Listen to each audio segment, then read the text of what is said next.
چې کله په ریډیو پاکستان د 14 او 14 اگست په منځنۍ شپه ټولو پاکستانیانو ته د آزاد او خپلواکي پاکستان غږ وشو نو د خلکو مخونه د خندا نه ډک شول. د ازادۍ د आवाज نه وروسته خلکو کې نوی ژوند پیدا شو.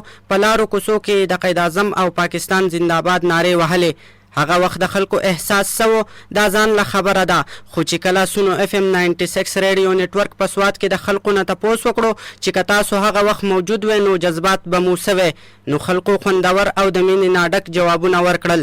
موږ به هغه وخت ځان قربان کړی او موږ به خپل جان قربان کړی او موږ به خپل بچي قربان کړي او موږ به خپل مال قربان کړی. زه خو د لاوله ټولو عوام ټول پاکستان ته 14 اگست مبارکباد وایم، بلکې په هغه ټیم کې موږ وین ان شاء الله ځان به قربان کړو، مال به قربان کړو او ان شاء الله وسوم د اف سي نه ریټایر وکننوم د موږ ته ضرورت راشي ان شاء الله هر ټیم تابعدار. دما خپل احساس د هغه ټایم کو زه وې نو زه مچ په دنیا کې بردینه غټه خوشحالي نه و چې یو مسلمان ملک آزاد شو او داګه د فریډم ورځ و دینه غټه خوشحالي دینه غټه احساسات ماته بل نه مخکار.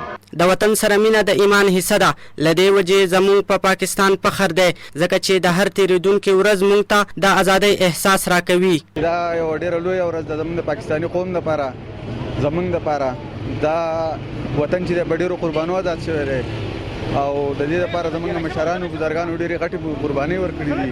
په کار د موږ چې اوس موږ هم د دې ملک قدر وکړو، د دې په امن کې کردار ادا کړو. په زما لپاره د زیری خبره وه، بلکې د ټول پاکستان د ټولو عوام دپاره چې هغه به یو زیری او په هغه زیری په لحاظ سره نن چې کومه ورځ هم تېرېږي، که یو منټ تېرېږي، یو لمحه تېرېږي په دې آزاد ملک کې، په دې آزاد وطن کې، هغه زموږ دپاره هر ټیم زیری دی او هر ټیم موږ ته قبول او منظور دی.